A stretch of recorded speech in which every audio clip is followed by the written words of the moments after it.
வணக்கம். அனைவருக்கும் வணக்கம். எல்லாம் எப்படி இருக்கிறீங்க? இன்றைக்கி புதினா கொத்தமல்லியில் ஒரு சாப்பாடு செய்கிறது எப்படின்னு நம்ம பார்க்கலாம். புதினா எடுத்துங்க, ஒரு கட்டை அளவுக்கு கட் பண்ணி எடுத்துங்க. அதே அளவுக்கு கொத்தமல்லி, ஒரே ஒரு வெங்காயம், 3 பச்சை மிளகாய், 5 டீஸ்பூனு தயிர், 3 டீஸ்பூனு இஞ்சி பூண்டு விழுது, 3 கப்பு அரிசி ஊற வச்சுருக்கோம். வாங்க நம்ம ஒன் பை ஒன்னாக எப்படி செய்யலான்னு நம்ம பார்க்கலாம். பாருங்கள், இப்போ வானிலை வச்சாச்சு. அதுக்கப்புறம் நம்ம ஒரு 2 ஸ்பூனு நம்ம கீ போட்டுக்கிறோம். இது பார்த்திங்கன்னா பெரிய ஸ்பூனு, அதனால் நம்ம 2 ஸ்பூனே அதிகம்தான் இதுக்கு. பாருங்கள், 1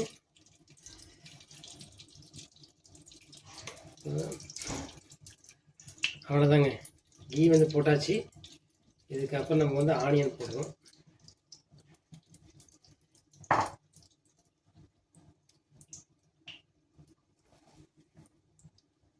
ஆனியன் போட்டாச்சு. இதோட சேர்த்து நம்மகிட்ட இருந்த அந்த 3 பச்சை மிளகாய் அதையும் போட்டுக்கலாம். இதை போட்டுட்டு கொஞ்சம் நேரம் பார்த்தீங்கன்னா வதக்கணும்.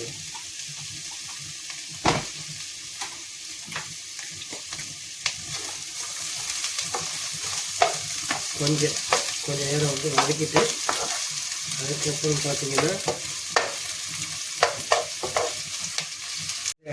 வெங்காயமும் பச்சை மிளகும் வதங்கிட்டு, இது ரொம்ப அந்த பொன்னிறமாக வரணும்னு தேவையில்லை. இவ்வளோக்கான இருந்தாலே போதுமானது. இப்போ நம்ம இஞ்சி பூண்டு பேஸ்ட் நம்ம போட்டுக்கிறோம்.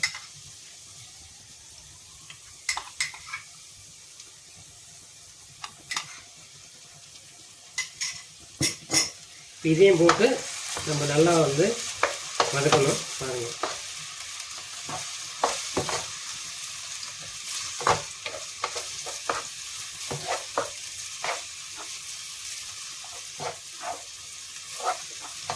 பாருங்கள், போதும். இது இஞ்சி பூண்டு. இப்போ பார்த்தீங்கன்னா நறுக்கி வச்சுருக்க அந்த புதினா கொத்தமல்லி ரெண்டுத்தையும் நம்ம போட்டுக்கோம். புதினா அப்புறம் கொத்தமல்லி,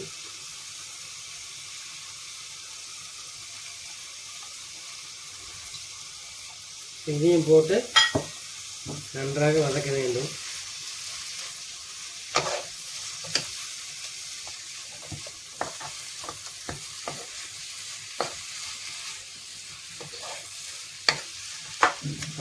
பார்க்கலாம் எப்படிக்கான வதங்கிருக்குன்னு. நல்லா இப்போ வதங்கிருக்கு. இப்போ நம்ம இந்த நேரத்தில் தயிர் நம்ம சேர்ப்போம்.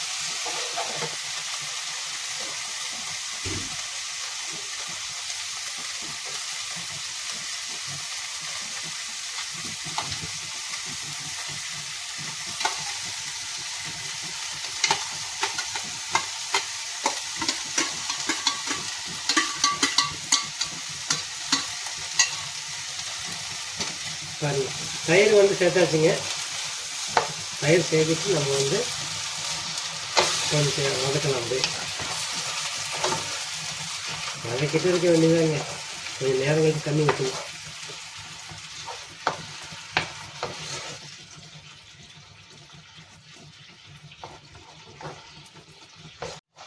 பாருங்க, நல்லாவே வதங்கிட்டு இப்போ நம்ம தண்ணி ஊற்றுறோம். நம்ம முன்னே சொன்னோம் 3 கப்பு சொன்னோம், 3 கிளாஸு 6 கிளாஸு தண்ணி ஊற்றுறோம்.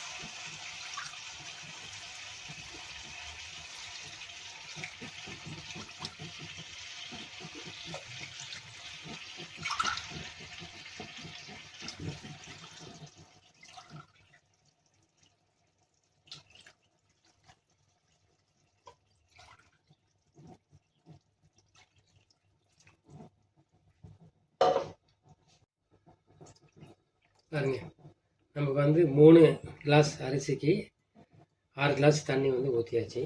இப்போ கொஞ்சம் நமக்கு சுவைக்கு தகுந்த மாதிரி உப்பு கொஞ்சம் போட்டுக்கிறோம்.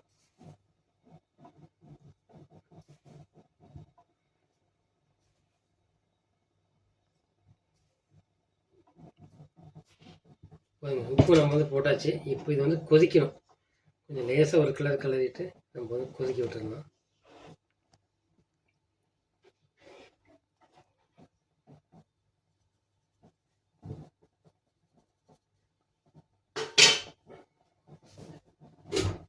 பாருங்க, மூடி வந்து போட்டாச்சு, கொதிக்கிட்டுங்க.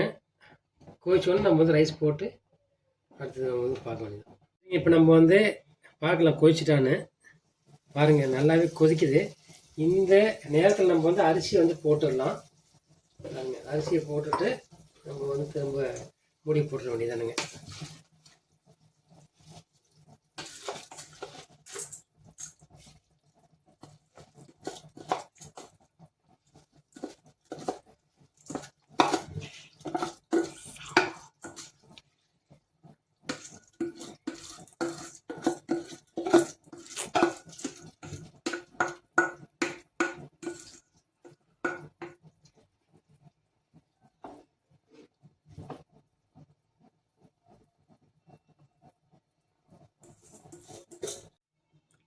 பாருங்கள், இப்போ நம்ம வந்து பார்ப்போம் ரைஸ் எப்படி வந்திருக்குன்னு. பாருங்கள், ரைஸ் வந்து நல்லாவே வந்திருக்கு. இதை நம்ம திரும்ப ஒரு கிண்டிட்டு சிம்மில் வைக்கிறோம். ஒரு சிம்மில் வந்து ஒரு 5 நிமிஷம் வச்சாலே போதும்னு நினைக்கிறேன். சப்போஸ் உங்களுக்கு சரியாக வந்து வரலன்னா திரும்ப ஒரு 2 மினிட் வச்சுக்கலாம். பாருங்கள், இப்போ நல்லாவே வந்திருக்கு. அப்போ தான் வந்துட்டு பார்க்கலாம். இப்போ நம்ம சிம்மில் வைக்கணும். ஒரு 5 நிமிஷம் வச்சு பார்க்கலாம்.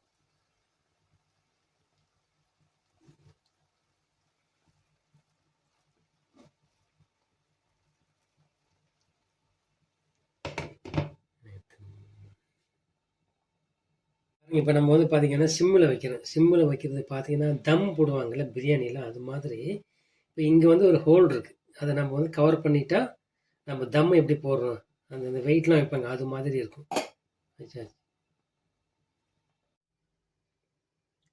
பாருங்க, இப்போ ரெடி ஆகிட்டு நம்ம வந்து ஸ்டவ் வந்து ஆஃப் பண்ணிடலாம். சரிங்க, பார்க்கலாம். நம்ம இப்போ சாப்பாடை வந்து சாப்பிட்றதுக்கு தயாராகன்னு பார்க்கலாம்.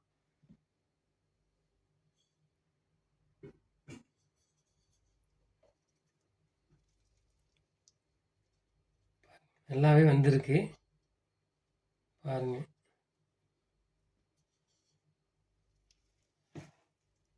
பாருங்க, சாப்பாடு நல்லாவே வந்திருக்கு. எதிர்பார்த்தது நல்லா வந்து உதிரியாக வந்திருக்கு பாருங்க. இதுக்கு நீங்கள் இதனால் நீங்கள் வந்து சைட் டிஷ்னு சொல்லுவீங்கள்ல, அதை நீங்கள் எதாவது செஞ்சு நீங்கள் சாப்பிட்லாம். சிறப்பாக வந்திருக்கு. புதினா கொத்தமல்லி சாப்பாடு தயாராகிட்டுங்க. நீங்கள் செஞ்சு பாருங்கள். ஏன்னா கொத்தமல்லி புதினா ரொம்ப மூலிகை மாதிரி, அது ரொம்ப ரொம்ப நல்லது. நீங்களே செஞ்சு சாப்பிடுங்க. இது ரொம்ப எளிமையானது தான். இது ரொம்ப அவ்வளோகானலாம் காம்ப்ளிகேட்டட்லாம் கிடையாது.